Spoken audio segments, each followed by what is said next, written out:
Copy copy बोलेली छठिया माता, सुनाए सेवक लोग, सुनिए सेवक लोग।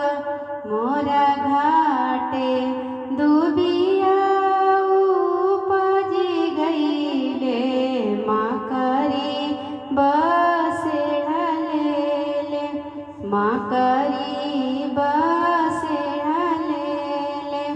हंसी हंसी बोलेले आदित्य बाबू, सुनिए छठिया माता, सुनिए छठिया माता। रौरा घाट के दुबिया छिलाई देबो, माँ करी उजड़ी देबो, माँ करी उजड़ी देबो। चंदने परोड़ी देबो, घिउए होमधि देबो।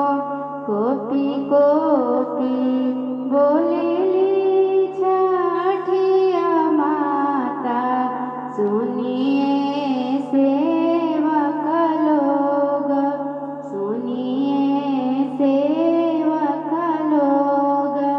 मोरा घाटे दुबिया उपज गईले, माँ करी बसेड़ा लेले, माँ करी बसेड़ा लेले।